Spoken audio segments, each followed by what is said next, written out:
You know that feeling? When you're listening to people chatting away in English, and then boom, they use some phrase, and you're just lost. Oh, totally. Like there's some secret code everyone else got the memo on. Exactly. It feels like you're on the outside looking in. Yeah. And you just want to get it, you know?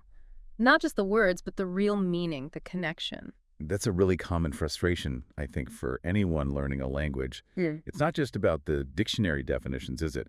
It's about the flow, the shortcuts people use. Right. So that's what we're doing today. We're going to dive deep, really deep into exactly that. We got this great resource from one of you listeners, an English-speaking course PDF. Ah, excellent. Yeah, and we're going to use it as our guide. We'll be digging into everyday conversations, real-life stuff, and especially those tricky little things called idioms. Those wonderfully weird phrases, yeah.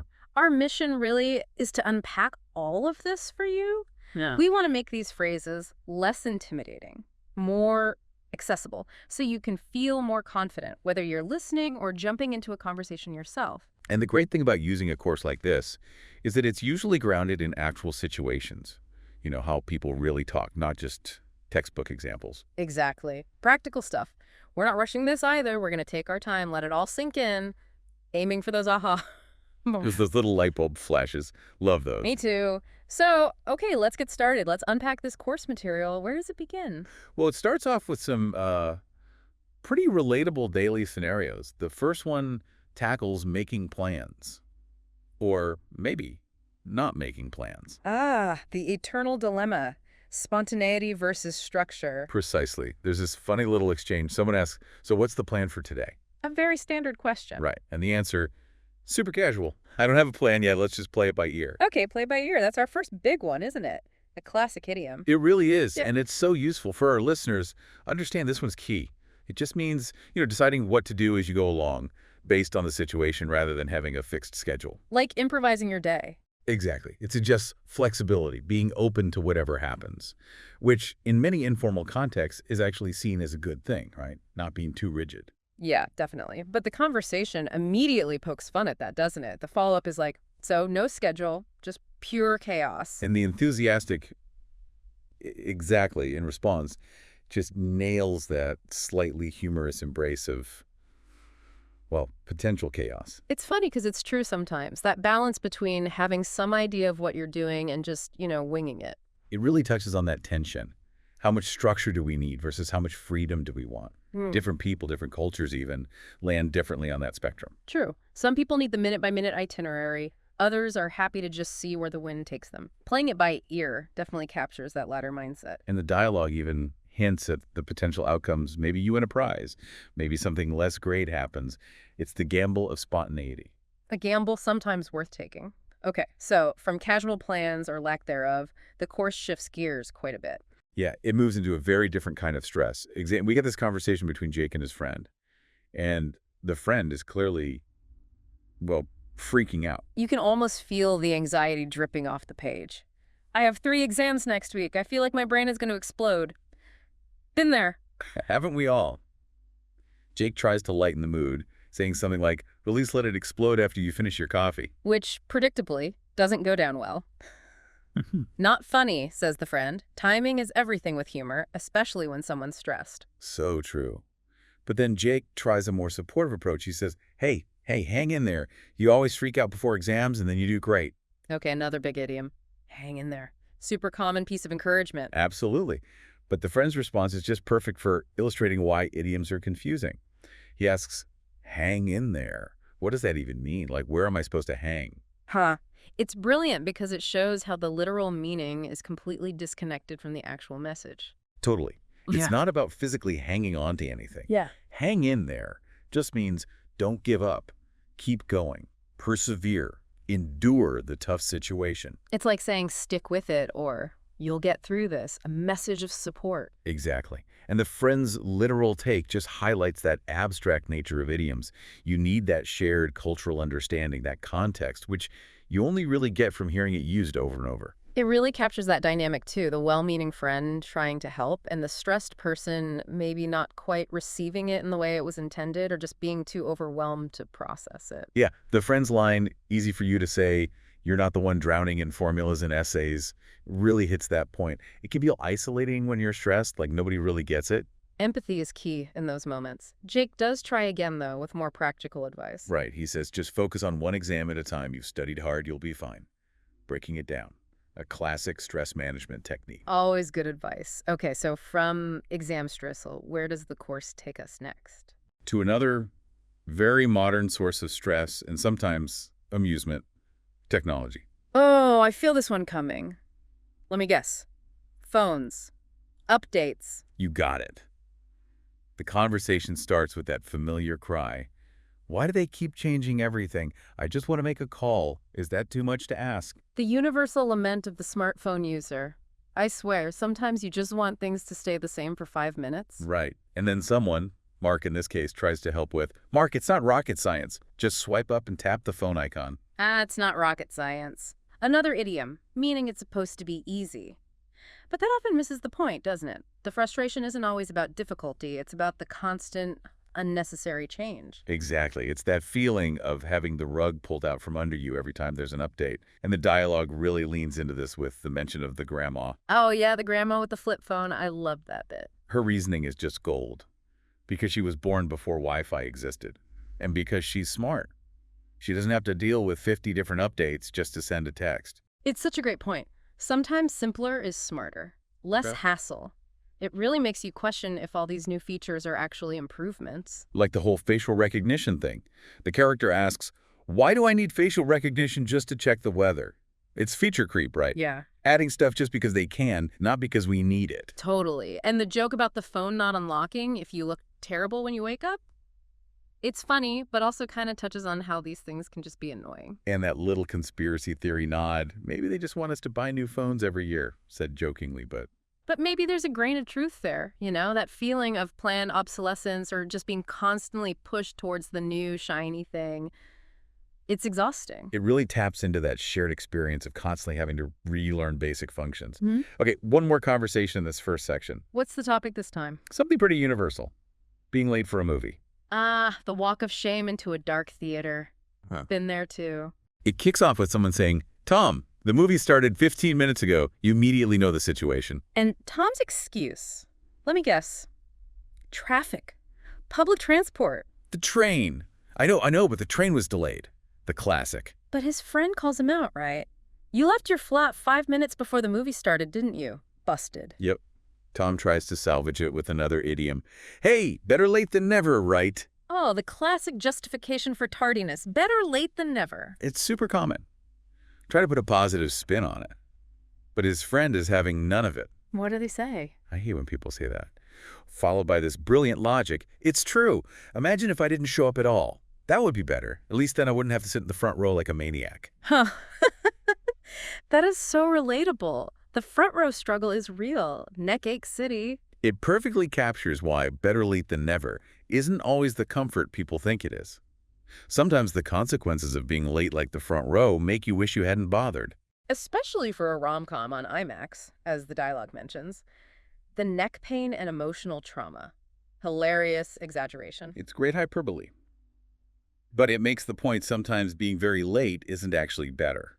So these initial chats are great. They set the scene, show real interactions, humor, frustration, and they subtly weave in these idioms we need to understand. Exactly. They provide the context.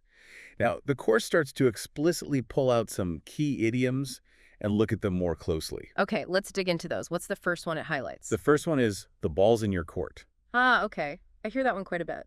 Often in work contexts, maybe, or decisions. Yeah, exactly. The example conversation is about a job offer.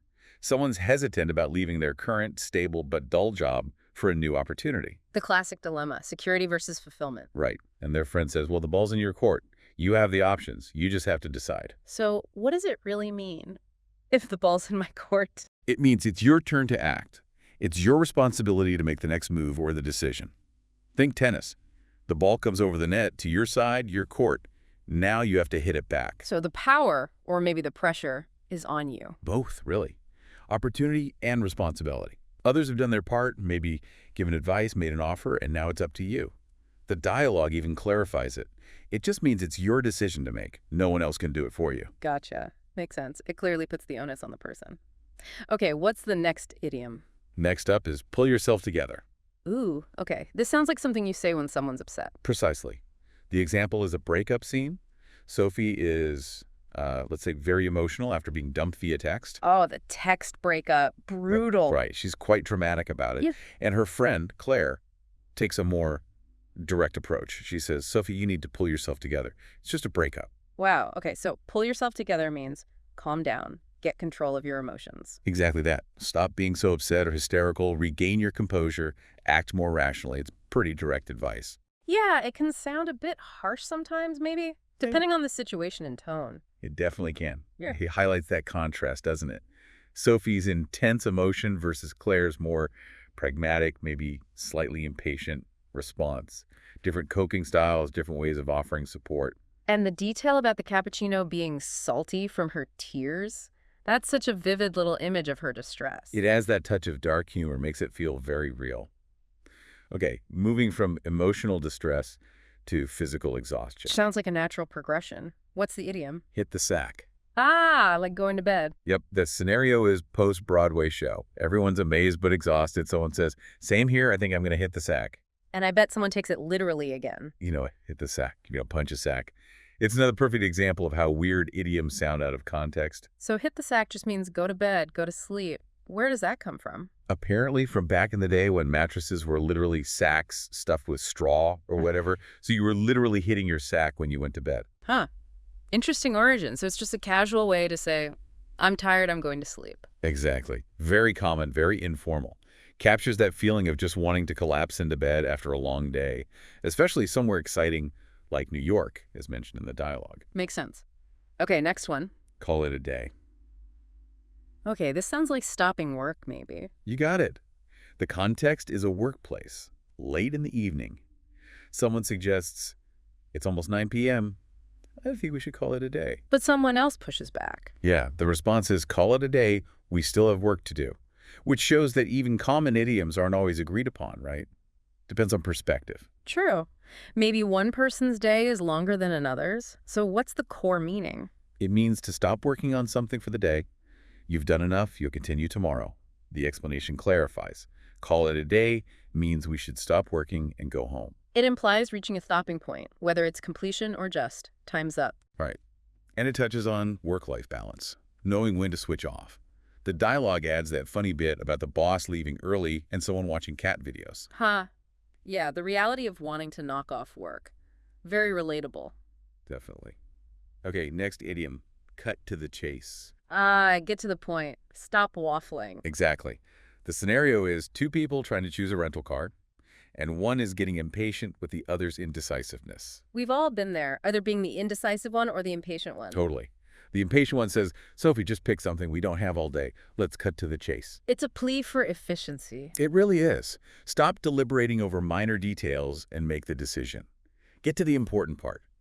The phrase apparently comes from early filmmaking, where directors would tell editors to cut the boring bits and get straight to the exciting chase scene. Oh, cool origin. Makes sense. Get to the action. And the dialogue adds that hilarious bit about the person sighing dramatically behind them in line, supposedly losing years off their life from the delay. It really paints a picture of that social pressure not to hold things up and the internal monologue about the neck pillow. Very funny. Adds that layer of humorous frustration. Okay, next. Lay it on me. Speak of the devil. Ooh, I know this one. You say it when someone you were just talking about suddenly appears. Bingo. That's exactly the scenario. Friends are chatting, maybe complaining a bit about Olivia always being late. And then Right on cue, Olivia walks in. Someone says, speak of the devil. it's almost like you summon them. It feels a bit uncanny sometimes, doesn't it? It really does. It's usually said with surprise, maybe a bit of amusement. Olivia's response in the dialogue, what's that supposed to mean, is pretty typical too, leading to the explanation. It means we were just talking about you, and here you are. Simple as that. Yep. Acknowledges that funny little coincidence. Okay, what's after the devil? How about bite the bullet? Sounds painful. Or at least unpleasant. It usually implies facing something unpleasant, yeah. The example is Daniel, who's terrified of getting a dental filling. Oh yeah, dentist fear. Very common. He's dreading the drill, the pain. Totally. And his friend tells him, maybe a bit bluntly, oh, stop being dramatic and bite the bullet. So face the unpleasant situation bravely, like just get it over with. Exactly. Endure something difficult or painful with courage and stoicism. The origin is quite literal, apparently. Oh, how so? It's thought to come from soldiers in battle, before proper anesthesia, literally biting down on a lead billet during surgery to cope with the pain, Wow. Okay, that puts a dental filling in perspective. doesn't it? So it's about steeling yourself to face something you don't want to do but have to. Daniel in the dialogue kind of gets the gist, Uh-huh. saying it means being brave even if it's scary. And the friend uses the classic technique of mentioning worse alternatives, like a Hmm. root canal, to make the filling seem less bad. Right. Makes biting the bullet on the filling seem like the smarter choice. Okay, that's a strong one. Is there a counterpoint idiom, something less stoic? Funny you should ask. The very next one is kind of the opposite in spirit. Mm-hmm. Stop and smell the roses. Ah, that sounds much nicer. Take a break. Enjoy life. Precisely. The scenario is Elena, who's completely buried in homework, hasn't moved all day. We've all had days like that. Head down, focused. Right. Her friend urges her to take a break, go outside. When Elena resists, the friend advises, you need to stop and smell the roses. And does Elena ask where the roses are? Of course, smell the roses. Where did you buy roses? Another great literal misinterpretation. It really shows how ingrained that literal thinking can be when you're learning. So the meaning is, Just take time out to appreciate the simple, pleasant things in life. Relax, enjoy the present moment. Don't just focus on tasks and goals. The explanation is clear. No, it means take a moment to enjoy things. Like step away from your computer and breathe. it's about mindfulness, really, finding balance. Super important advice, especially these days. Absolutely. A reminder to avoid burnout and just live a little. Okay, next idiom, Let's hear it. miss the boat. Okay, sounds like missing an opportunity. Being too late for something. That's exactly it. Chloe finds out about a workshop on time management after it's already happened. Oh, the irony. A time management workshop she missed because she wasn't managing her time or info intake well enough. Pretty much. Her friend says, oh man, you missed the boat on that one. And Chloe asks, Missed the boat. What boat? Predictable, but effective in showing the non-literal meaning. so, yeah, it means you missed your chance, you were too late to participate or benefit from something. Right. The friend clarifies it's not a real boat, but a missed opportunity. It highlights the need to stay informed and act promptly sometimes. Chloe's relief that the slides will be sent out shows she gets the value, though. And she resolves to check her emails more often. Maybe the idiom helped reinforce the lesson. Could be. Okay, how about bite off more than you can chew? Ooh, that sounds like taking on too much. Overcommitting. Spot on. The example is Ethan, who seems to be drowning in tasks for a project, essay, report, presentation all at once. Yikes. Sounds overwhelming. His friend Sarah observes this and says, whoa, sounds like you bit off more than you can chew. And Ethan's literal response. I'm not eating anything. Perfect. So the idiom uses the analogy of trying to eat a piece of food that's just too big for your mouth. Exactly. It vividly describes taking on more work or responsibility than you can realistically handle. Feeling overwhelmed, struggling to manage it all. It's about knowing your limits, isn't it? It really is. Sarah's advice in the dialogue, consider asking for help, don't burn out, is directly linked to that. Recognizing when you've taken on too much and need to adjust or seek support. Very practical advice tied to the idiom. Okay, what's next? Let's talk about break the ice. For social situations, right, when things are a bit awkward at the start. Precisely. The scenario is Jason describing a meeting with new clients that was initially quite stiff and quiet. Yeah, those first few minutes can be tough sometimes. Everyone's a bit reserved. His friend asks, did you try to break the ice? And Jason naturally asks, Sort of break the ice. You mean the ice cubes in their drinks. got it in one. A very common literal misunderstanding. So breaking the ice means starting a conversation, doing something to make people feel more relaxed and comfortable, especially when there's that initial tension or shyness. Exactly. It's about initiating that friendly interaction. The dialogue gives examples like asking about their weekend or the weather, simple, low-stakes conversation starters. Small talk, basically, to ease everyone in. Right. Create a connection, reduce the awkwardness.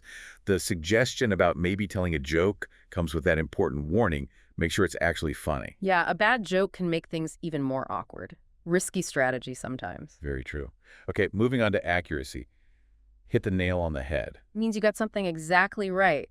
Perfectly identified the issue or the point. That's the one. The example is feedback on a presentation. Someone feels something's missing, and the other person agrees strongly. You hit the nail on the head. That's exactly the problem. It implies precision, like hitting a nail perfectly with a hammer. Great visual, yeah. And again, the literal question pops up. What does a nail have to do with this? Prompting the explanation. It's a really strong way to show agreement and confirm someone's insight is spot on. Definitely. Okay, how about cost? Costs an arm and a leg. Means something is incredibly expensive, outrageously pricey. Yep, hyperbole at its finest. Linda gets a fancy new coffee machine, and her friend comments, it probably costs an arm and a leg. And the literal query is about the specific body parts. Sort of, yeah. Questioning the oddly specific comparison. It's just a figure of speech, obviously, meaning it's so expensive it's like you'd have to give up something incredibly valuable like limbs to afford it. Exactly. The dialogue then humorously applies it to rent prices and debates if the coffee machine was really worth that much. Yeah. Makes it relatable to everyday money worries. We've all seen things that cost an arm and a leg, probably decided against buying most of them. Hopefully. Okay, next. A blessing in disguise. Ooh, this one's interesting. Something that seems bad at first, but turns out to be good. That's precisely it. The scenario starts with a broken printer. Definitely annoying. Seems like a bad thing. Right, frustrating, disrupts work. But because the printer broke, they discovered the whole office network was ancient and needed replacing.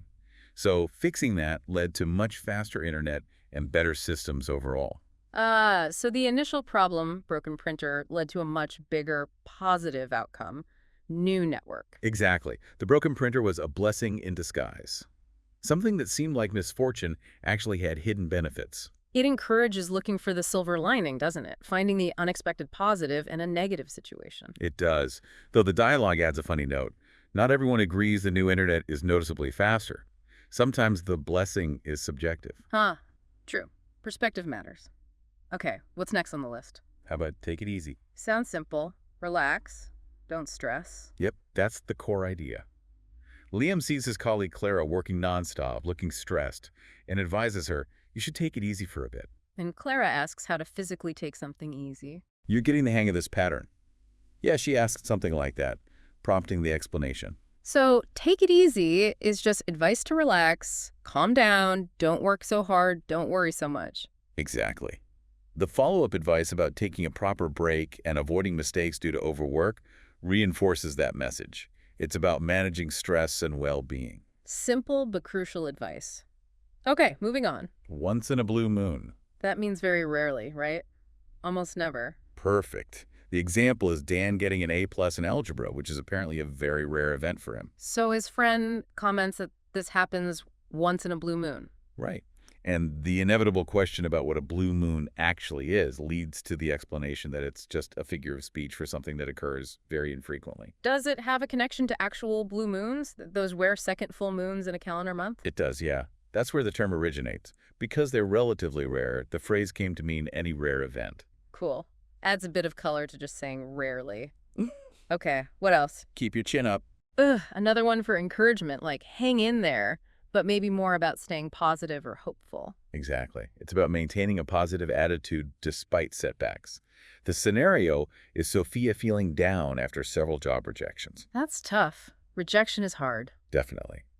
Her friend Mark tries to encourage her, saying, but keep your chin up, Sophia. You'll get through it. And does Sophia try to physically lift her chin? She questions the literal action, yes. Keep my chin up, like this. It's funny how often that literal interpretation happens. So it means stay hopeful, don't get discouraged, remain optimistic, even when things are difficult. Precisely. It's a call for resilience in the face of disappointment. Mark's follow-up reassurance reinforces that message. Good one to know. Okay, next. Cry over spilled milk. Don't worry about things you can't change, things that have already happened. You've got it. The example is Emma, who accidentally sent the wrong file to an important client. She's understandably upset. Oh dear. That's a stressful mistake. For sure. Her colleague Jake advises her, hey Emma, don't cry over spilled milk. And Emma asks if someone actually spilled milk somewhere. Pretty much. She asks about the literal liquid, requiring the explanation. So the idiom means there's no point worrying or getting upset about a past mistake or misfortune that's done and dusted. You can't undo it, like you can't unspill milk. Exactly. The focus should be on what to do next. Jake's advice is practical. Fix the error, send the right file, move on. It promotes a solution-focused mindset rather than dwelling on the mistake. Stop ruminating, start problem solving. Good advice. What's after milk? How about fire? Add fuel to the fire. Okay, that sounds like making a bad situation even worse. Precisely. Making things more intense or difficult than they already are. The scenario involves Greg, who's feeling insecure about an idea he presented. Okay, so he's already feeling vulnerable. Right. And then someone else comes along and criticizes his idea very bluntly and publicly. This action is described as adding fuel to the fire. Because it takes Greg's existing insecurity and makes it flare up even more, like adding gasoline to flames. Exactly the analogy. It just intensifies the negative feelings or the conflict. The explanation clarifies. It means making a bad situation worse. It really highlights the importance of tact, doesn't it? How you deliver feedback matters. Immensely. The dialogue suggests the criticism should have been private, and now someone needs to smooth things over. It's about not escalating negativity. Very important in communication. Okay, what's next? A very well-known one. Actions speak louder than words. Ah, yes. What you do matters more than what you say. Proven performance over promises. Couldn't have said it better myself. Mm. The context is preparing for a client presentation. Hannah reminds Ryan that potential clients will be more convinced by seeing a sample of their work than just hearing them talk about their skills. So demonstrate, don't just declare. Exactly. Actions speak louder than words. Emphasizes that tangible evidence and follow-through are more credible and impactful than mere promises or claims. Let your work prove your worth. A timeless piece of wisdom. Okay, keep them coming. How about time flies? Oh, yeah. Time passes surprisingly quickly, especially when you're busy or having fun. That's the one. Super relatable. Rob is studying with a friend and is shocked to see how late it's gotten. He says something like, wow, is it that late already? Yep, followed by, time flies when you're busy, huh? Or, sometimes, time flies when you're having fun. The explanation simply confirms it means time passes quickly. It's amazing how universal that feeling is. 1 minute it's morning, the next it's evening. Our subjective experience of time is fascinating, isn't it? Okay. Next idiom relates to risk. Okay. Don't put all your eggs in one basket. Diversify. Don't rely on just one plan or one option, because if that fails, you lose everything. Exactly. It's a warning against concentrating all your resources or hopes on a single venture. The example involves someone trusting a single solution to fix a problem. And the advice is to have backup plans. Right. Don't put all your eggs in one basket, meaning it's risky. If you drop that one basket, all the eggs break. It's wiser to have alternatives. Spread the risk. Sound advice for investing, projects, maybe even life choices sometimes. Have a plan B. Definitely. Prudence and risk management in a nutshell. Okay, how about a weird one? I'm ready. Break a leg. The classic theatrical good luck wish, which sounds totally counterintuitive. It really does. The example is Lena wishing Ryan good luck before he runs a marathon. She says, "You'll do great, break a leg." And Ryan is understandably confused, right? Like, why would you wish that on me? Exactly. His confusion leads to the explanation that, despite sounding like a curse, it's actually a standard way to say good luck, especially in performance contexts, but often extended to other challenging situations like exams or, here, a marathon. The origin theories are interesting too, aren't they? Like superstition about not tempting fate by saying good luck directly. Yeah, that's one theory. Or that hoping for a break meant getting enough applause to have to bow, bending at the knee, or breaking the leg line. Whatever the origin, it's stuck. A very quirky idiom. Okay, well. How about something completely impossible? When pigs fly. Meaning never. Something that will absolutely not happen. Precisely. It's used to express strong disbelief or dismiss something as utterly unrealistic. The example is a rumor about getting Fridays off work. Sounds too good to be true. Exactly. Someone reacts with skepticism. Yeah, when pigs fly. It paints such a ridiculous, impossible image, pigs flapping their wings, that the meaning is instantly clear. It really does. It's a very effective and humorous way to say that's never going to happen. Used for those pie-in-the-sky ideas. Okay, from impossible dreams to putting in extra effort. Nice segue. Next up, go the extra mile. Means doing more than is required or expected, making a special effort. Spot on. Chris is working on a presentation, and his friend encourages him to go the extra mile. Add more details, more examples, exceed the basic requirements to really impress the teachers. It's about striving for excellence, not just doing the bare minimum, showing initiative and dedication. Exactly. That additional effort that can really make a difference and make something stand out. A very positive idiom encouraging quality and commitment. Good one. Okay, nearing the end of the list. Getting there. How about on thin ice? Ooh, sounds precarious. In a risky situation. In trouble. Yep, exactly. Being in a dangerous or vulnerable position where you could easily get into trouble or face negative consequences. The example is Jim, who hasn't finished an important report and keeps procrastinating. So his boss isn't happy. Right. The warning is that Jim is already on thin ice with his boss, meaning his standing is fragile, and one more mistake or delay could lead to serious problems. The image of walking on ice that might crack any second is very vivid. It conveys that sense of danger and the need for caution.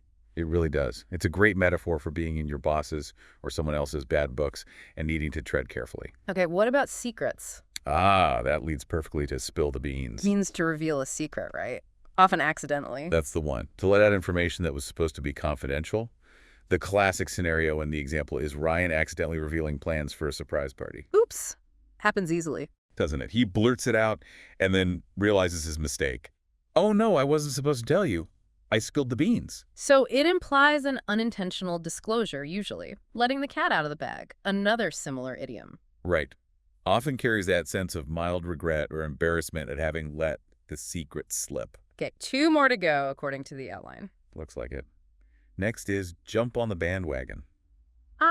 Joining something just because it's popular or trendy, right? Following the crowd. Exactly. Doing something because many other people are doing it, often without deeply considering it yourself. The example is someone signing up for a fitness challenge that's blowing up on social media. So the comment is that they're jumping on the bandwagon. Yep. It implies joining the trend primarily because it's a trend. It can sometimes have a slightly negative feel, suggesting a lack of originality or conviction, but not always. Sometimes it's just observing a phenomenon. Depends on the context and tone, I guess. Joining the fitness trend might be positive, even if it's bandwagon jumping. True. But the idiom itself often hints at following popularity rather than personal motivation. Okay, last one. What is it? The tip of the iceberg. Meaning the small, visible part of a much larger, hidden problem. Perfect. Yeah. Exactly that. The example involves discovering a relatively minor budget issue at work. But the suspicion is that this small issue hints at bigger problems. Right. The comment is that this is likely just the tip of the iceberg. It suggests that the full extent of the financial trouble is much larger and more serious, mostly hidden from view, just like a real iceberg where most of the mass is underwater. It's a really powerful visual metaphor for complex problems where you only see the surface symptoms initially. Encourages looking deeper. Definitely. It warns against underestimating a problem based only on what's immediately apparent. Wow. Okay, that's a lot of idioms. We've really covered some ground there. We really have. And you can see how they pop up in all sorts of everyday situations, work, social life, dealing with stress, making decisions. They're everywhere. They really are. And going through them like this, with the conversations as context, it makes them seem less random, you know. You start to feel the meaning behind them. That's the goal, isn't it? To move beyond just memorizing a definition to actually understanding how and why they're used. It's about getting that feel for the language. Absolutely. We've spent a good chunk of time digging into these, hoping to give you, our listener, those aha moments we talked about at the start. And hopefully, seeing the common thread of literal misunderstandings in the examples reinforces why it's important to learn the figurative meanings. It's a normal part of the learning process to get tripped up initially. Totally normal. But understanding these isn't just about avoiding confusion, is it? It's about unlocking a richer level of communication. It really is. It's about understanding the cultural nuances, the humor, the subtext. When you get idioms, you're not just understanding words, you're understanding the culture a bit better, too. And that helps you connect more deeply with people, express yourself more naturally, more like a native speaker eventually. Exactly. Yeah. It adds color and efficiency to the language. Sometimes an idiom can express a complex idea much more quickly and vividly than a literal explanation.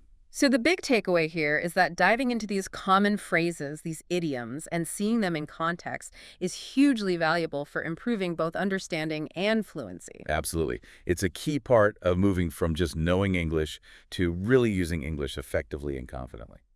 So now that we've spent all this time exploring these, maybe a challenge for our listeners. Start consciously listening out for them. Oh, great idea. Pay attention when you're watching movies, listening to music, in conversations. You'll probably start hearing them everywhere now that they're more on your radar. See if you can spot the tip of the iceberg or someone advising a friend to bite the bullet. Notice how they're used. And maybe think about other phrases you hear often. Do they have hidden meanings too? What cultural ideas might they reflect? It's a fascinating way to keep exploring the language. It really is. Considering how understanding these little nuances can genuinely bridge communication gaps and maybe even build stronger connections, that's pretty powerful stuff. It's about more than just words. It's about shared understanding. Or maybe the lack of plans. Oh, yeah, that one. So what's the plan? I don't have a plan yet. Let's just play it by ear. So no schedule, just pure chaos. Exactly. It's just so instantly recognizable, isn't it? That push and pull between wanting things spontaneous versus needing some structure. It really is. You can almost picture it, right? One person's thinking, yeah, roller coasters, cotton candy. And the others may be thinking, uh-huh. Or maybe just standing in line for 2 hours. It's that classic, like, optimistic free spirit versus the slightly more grounded realist. And what that little exchange actually points to, I think, is how different people handle uncertainty. Yeah.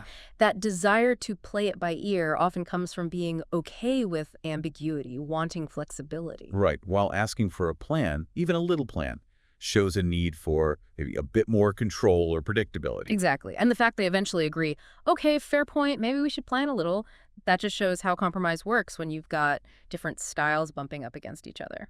It really does make you think about how often we do that balancing act ourselves. Yeah. When to just go with the flow and when to actually map things out a bit. Mm-hmm. Okay, so then there was the conversation about exam stress. That felt, well, painfully familiar. Yes, the line, I feel like my brain is going to explode. Yeah. It's such a raw way of putting that pre-exam anxiety. It taps right into that shared feeling of being totally overwhelmed. It really does. And then you get the idiom used for support. Yeah. Hey, hang in there. You always freak out before exams, and then you do great. And the explanation they give for hang in there, don't give up, keep going, even when it's tough, that's the core meaning, sure. But there's more to it in that context, isn't there? I think so. It's also about reassurance, right? The friend is saying, look, I've seen this before. You've got this. It's based on past experience, not just a random phrase. And a little bit of humor, too. True, I'm just the one enjoying this caramel macchiato while watching my friend panic. Yeah, that gentle teasing. It's often how friends show support in stressful times, isn't it? It kind of lightens the mood without dismissing the panic entirely. It feels like a sign of closeness, definitely. Saying, I'm here, and I know you'll be okay. Oh. Okay, next up. Something that probably makes most of us groan inwardly. Tech updates. Oh, yes.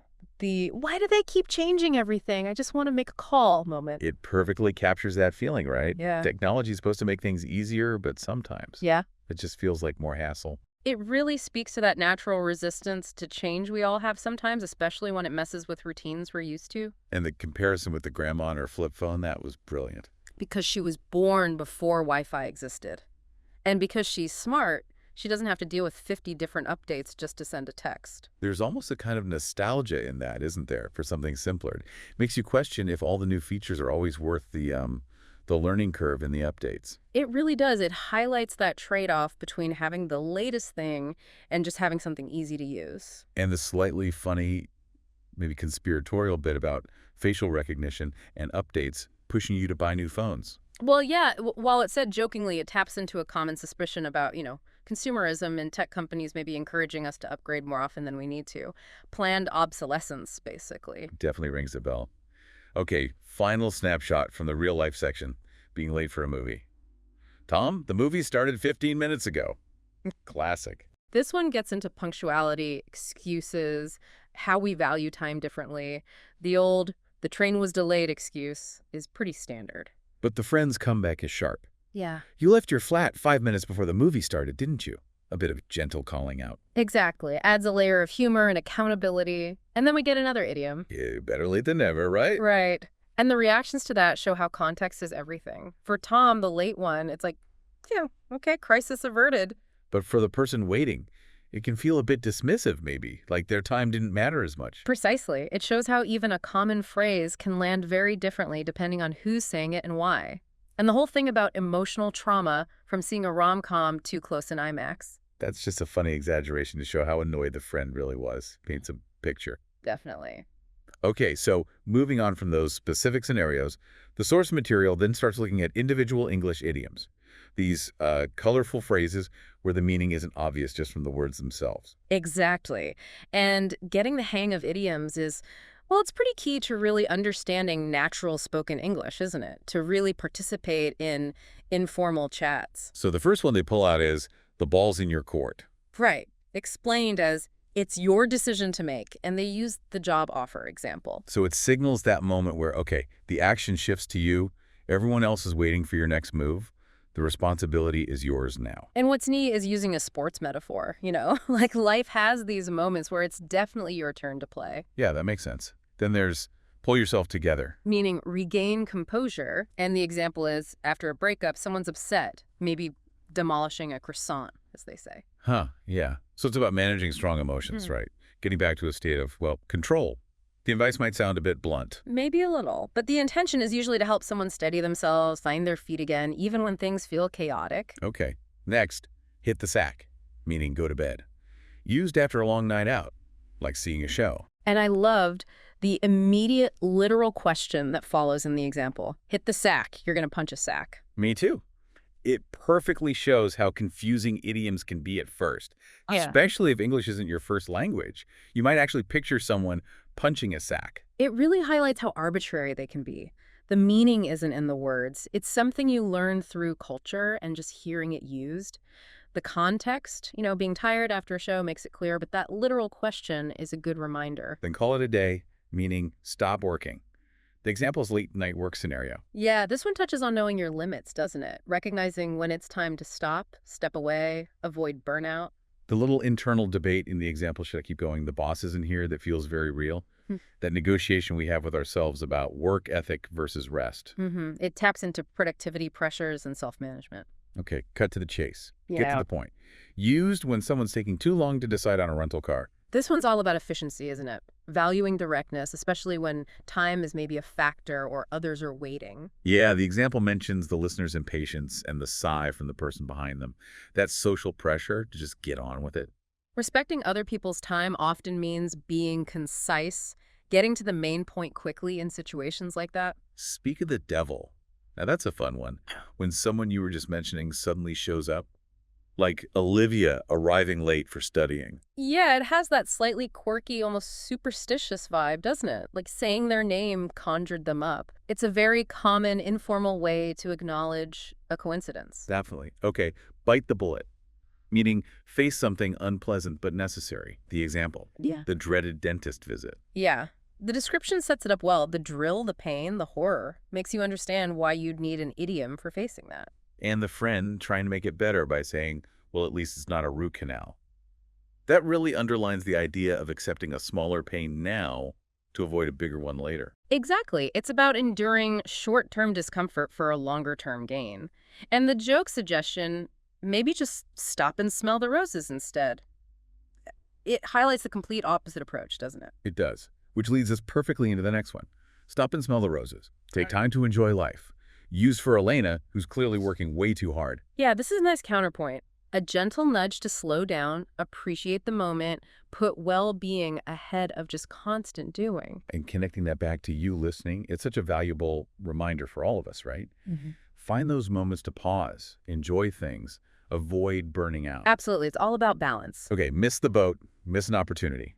Like not signing up for a workshop before it filled up. This one highlights that opportunities can be fleeting, time-sensitive. You often need to be, well, proactive or at least informed. The conversation in the example also hints that sometimes it's not lack of interest, but just not knowing about it or not acting fast enough.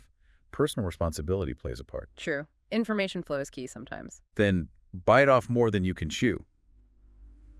Taking on too much. Ethan drowning in project work.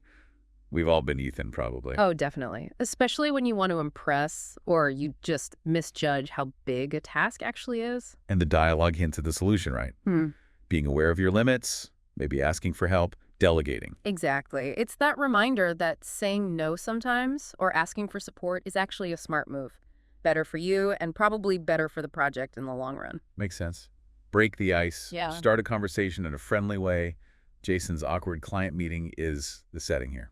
Yeah, this points to that crucial social skill of just getting things going, creating a bit of rapport, especially with new people or in more formal settings. And the suggestions given, ask about the weekend, the weather, they're classic icebreakers, aren't they? Safe, common ground. Totally. They're low-risk ways to establish a connection. Hit the nail on the head. to be exactly right about something comes up when they're figuring out why James's presentation timeline is just not realistic. It's such a satisfying phrase, isn't it? That feeling when someone just perfectly identifies the problem or the solution. It implies precision, accuracy. Yeah, like, bam, that's exactly it, okay? Costs an arm and leg, very expensive. Used for Linda's fancy new coffee machine. It's a great example of humorous exaggeration, isn't it? Comparing the price to losing limbs really emphasizes just how overpriced the speaker thinks it is. Makes it memorable. It really does. A blessing in disguise. Something good that seemed bad at first. The broken printer leads to a much-needed network upgrade. This one encourages looking for the silver lining, right? Being open to the idea that setbacks can sometimes lead to unexpected improvements, a more resilient outlook. Yeah, finding the good in the bad. Take it easy. Relax. Don't stress. Liam tells Claire this when she's working nonstop. It's simple advice, but important. Just a reminder to prioritize rest, look after yourself, avoid running yourself into the ground. Recognizing stress in yourself and others and actually encouraging rest is key, isn't it? Absolutely. For well-being, but also just for being effective long-term. Once in a blue moon. Happens very rarely. Like Dan getting an A+ in algebra, apparently. The imagery is great, isn't it? Using something rare like a blue moon makes the meaning really vivid and easy to grasp, adds a bit of flair. It does. Keep your chin up, stay positive, stay hopeful. Sophia gets told this after a job rejection. Yeah, it's about resilience again, not letting disappointment crush your spirit. The physical image holding your head high is a metaphor for maintaining a positive attitude. Facing adversity with hope. Cry over spilled milk. Worrying about something you can't change. Emma sent the wrong file, oops, but now she needs to move on. This one's very practical. It's about focusing on what you can do now, learning from the mistake, but not getting stuck dwelling on something that's already happened. Solution-focused. Right, no point agonizing over the irreversible. Add fuel to the fire. Making a bad situation even worse. Greg's reaction to feedback wasn't great, apparently. This idiom really highlights how our words or actions can escalate things, especially when emotions are already running high. It's a reminder to be mindful, maybe tactful. Consider the impact before you speak, basically. Pretty much, especially in sensitive moments. Then we revisit, the ball is in their court. But this time, it's after sending a proposal to a client. Yeah, it shows the other side of the coin. Now the action, the next move, rests with the client. It reinforces how that responsibility shifts back and forth in, say, a business process. Shows its versatility. Okay, actions speak louder than words. What you do matters more than what you promise. Linked to a client presentation. This is a classic proverb, really. It emphasizes that proving yourself, following through, showing tangible results, that's what builds trust, more so than just saying you'll do something. Deeds, not just words. Makes sense. Time flies. Time goes by quickly. Rob and his friend noticed this after studying hard. A very common feeling. Captures how subjective time can feel, how it seems to speed up when you're focused or engaged. It really does. Don't put all your eggs in one basket. Don't rely on just one plan. Used when brainstorming solutions. Wise advice. It's about diversification, isn't it? Spreading the risk. Having backups, so if one thing fails, you're not completely stuck. The image of fragile eggs really drives it home. Don't put all your hopes on one potentially breakable thing. Exactly. It promotes resilience and adaptability. Break a leg. Good luck, said to Ryan before his marathon. This one's always seemed a bit weird. It is a bit strange, isn't it? Comes from the theater world. Wishing someone bad luck, paradoxically, as a way of wishing them good luck. It's definitely a memorable quirk of the language. Definitely stands out. When pigs fly, something that will absolutely never happen. Rob's reaction to maybe getting Fridays off. The sheer impossibility of flying pigs makes the meaning crystal clear, doesn't it? It's a very emphatic, humorous way to say, no chance. Totally. Go the extra mile. Make more effort than required. Chris, planning his presentation, wants to do this. This encourages exceeding expectations, right? Putting in that additional work to really shine or achieve something great. It values dedication and effort. Going above and beyond. On thin ice. In a risky situation, Jim, after submitting his report late, is on thin ice with his boss. The metaphor is really effective. You can picture someone literally on thin ice, needing to be careful, aware of the danger. It conveys that sense of precariousness very well. One wrong move and crack. Yeah. Spill the beans. Reveal a secret. Ryan accidentally did this about the surprise party. It often implies an unintentional revealing, doesn't it? Like the beans spilling out of a bag unexpectedly, letting the cat out of the bag is similar. Right, letting something confidential slip out. Jump on the bandwagon. Join a popular trend, like everyone signing up for the fitness challenge. Yeah, it describes following the crowd, doing something mainly because it's become popular or trendy, maybe without deep personal conviction sometimes. You really pick up on the subtext, the feeling behind the words. It's not just grammar. Which is where idioms often shine, right? Like, hang in there. The student in the example even jokes about what it literally means. Right, which perfectly highlights that it's the idiomatic, meaning the encouragement part, that actually matters in that situation. It's language and action. It's learning English as it's actually spoken, yeah. What about the phone frustration one? Why do they keep changing everything on this website? I just want to pay my bill. Oh, that's so relatable. A very modern problem. And expressed really clearly. You instantly get the frustration. And these kinds of everyday annoyances, they're prime territory for using idioms to, really emphasize how you feel. Or the movie theater mix-up. Tom, the movie started 15 minutes ago. I know, but the train was delayed. The classic excuse. The slight panic, the justification, it's all there. And then someone drops, better late than never. Yeah, but then the reply is a bit sarcastic, isn't it? Which shows that even common sayings aren't used in a vacuum. Exactly. It depends on the situation, the relationship between the speakers. Language is dynamic. And that brings us nicely to idioms themselves. These aren't just odd little phrases. They're like shortcuts, packed with cultural meaning. Learning them isn't just about sounding more like a native speaker, is it? Not at all. It's about unlocking a deeper level of understanding, getting the nuances, the metaphors baked into the language. Okay, let's get into some specifics from the source material. First up, the ball's in your court. This came up when talking about a job offer. Right. It's super common. Creates that image of like a tennis match or something. Yeah, passing the ball back, but it means... It means the decision is now yours. It's your turn to act or decide. Puts the responsibility on you. So if a friend says, well, the ball's in your court now about that job offer. They're basically saying, okay, you have the info. I can't decide for you. It's up to you. It reflects that sort of individual responsibility idea. Gotcha. Then there's pull yourself together, the classic advice when someone's upset. Yeah, in the example, Sophie's friend tells her, maybe a bit harshly, Sophie, you need to pull yourself together. It's just a breakup. It's pretty direct, isn't it, telling someone to get control of their emotions? It is. And interestingly, how direct it sounds can vary. It might seem less sympathetic in some situations compared to, say, take it easy. Ah, right. That one came up too. Liam telling Clara, who's stressed about work, you should take it easy for a bit. Yeah, take it easy, meaning relax, slow down. Both idioms deal with stress, but pull yourself together is more about immediate control, while take it easy suggests maybe a longer period of rest. Different vibes. Okay, how about bedtime? Hit the sack. Yeah. Think I'm going to hit the sack. Very informal. Just means going to bed. It's quite visual, like literally hitting a sack. Probably. Old mattresses were often sacks filled with straw, so there's likely a real historical image behind it. Interesting, like call it a day for stopping work. Exactly. Similar idea. Probably linked to finishing work when daylight ends. These little histories make them easier to remember, I think. Definitely. Okay, needing someone to get to the point. Cut to the chase. Like in the car rental example. We don't have all day. Let's cut to the chase. Polite but firm. Stop beating around the bush, basically. Pretty much. Get to the important part. Very efficient. And the fun one. Speak of the devil. Ah, yes. You're chatting about someone, maybe Olivia. And boom, Olivia walks in. Speak of the devil. Oh, exactly. Used when the person you were just mentioning suddenly shows up.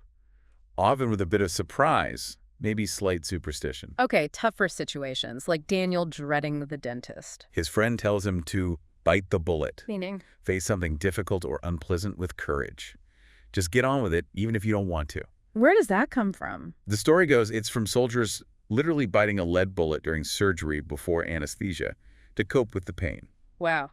Okay, that paints a picture. Intense. Definitely conveys endurance. But on a lighter note, there's stop and smell the roses. Ah, nice one. Elena, the workaholic, gets told this. Yeah, take a moment to appreciate the good things around you. A reminder to slow down, enjoy life a bit. Lovely idiom. We also saw miss the boat. Not literally missing a ferry. No, missing an opportunity, like the workshop sign-up deadline. You didn't act in time. so you missed out. And the classic feeling of being overwhelmed. Bite off more than you can chew. Oh, yeah. Yeah. Taking on too much work, too many projects, like Ethan in the example. Very relatable for many people, I suspect. Totally. How about break the ice? Important for like networking or meeting people. Crucial. It means starting a conversation, making things feel less awkward, more relaxed, Yeah. especially with new clients or groups. And that satisfying moment when someone gets something exactly right. Hit the nail on the head, like figuring out the real reason the presentation timeline was off. Yeah. Spot on. Love that one. And some are just so descriptive, aren't they? Like something super expensive. Costs an arm and a leg, Yeah. like that fancy coffee machine. You immediately know it's pricey. Or when something bad happens, but it leads to something good. A blessing in disguise. The broken printer leading to network upgrades, for instance. Seemed bad, turned out beneficial. Then there are ones about coping, like staying positive. Keep your chin up.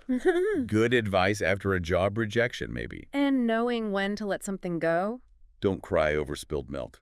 No point worrying about a mistake you can't fix. What about making things worse? Adding fuel to the fire, like giving harsh feedback when someone's already upset, just escalates things. Right, and showing is better than telling. Actions speak louder than words. Prove your point through what you do. And how time disappears when you're busy or having fun. Time flies, like when you're studying hard and suddenly the day's gone. Plus some solid practical advice idioms, like having backup. Don't put all your eggs in one basket. Diversify, don't rely on just one thing. Good life advice, really. It is. And wishing someone luck, especially before a performance or event. Break a leg.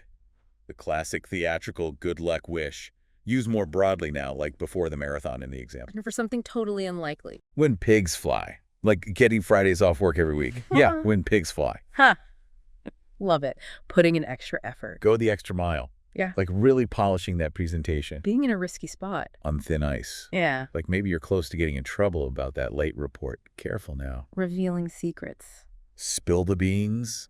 Often accidentally. Yeah. Like letting slip about the surprise party. Joining a trend. Jump on the bandwagon. Like everyone suddenly doing that fitness challenge. And when a problem you see is just the start of something bigger. The tip of the iceberg, that budget issue. Just the tip of the iceberg. There are deeper problems. Wow, okay. That's a lot of idioms, but seeing them in context really helps. So thinking about our listeners, what are the big takeaways here? Well, I hope the main thing is seeing that learning English, really learning it, goes way beyond just lists of words and grammar rules. It's about the feel of it. Right. It's about understanding how people actually connect through language. Those real-life chats are gold mines for that natural flow. Exactly. And idioms, they're not just decoration. They unlock this whole other level of meaning, of cultural nuance. They help you understand better and honestly help you sound more natural, more expressive when you speak. So the suggestion is maybe don't just memorize these. Well, you have to know what they mean, but yeah, try to notice them. Reflect on the ones we talked about. Did any stand out? Can you remember hearing them? Or maybe think about where you could use one. Yeah. Start small. Try slipping one into a conversation. See how it feels. Might make your English feel, I don't know, a bit more alive. It's interesting to think how much we rely on these kinds of phrases, even in our first language, right? They carry so much weight. Absolutely. So maybe the provocation is, what will you notice now? Listening to English conversations, will these idioms jump out at you more? Or think back maybe to a conversation you had where you felt a bit lost. Could knowing one of these idioms have, like, flipped a switch, changed how you understood things? Yeah. What situations pop into your head? It's worth considering. Definitely something to chew on. Well, thanks so much for joining us on this deep dive into real English talk and idioms. Yeah, it's been great fun. And if anyone listening has questions or other areas of English they want us to tackle, Please let us know. We'd love to hear from you.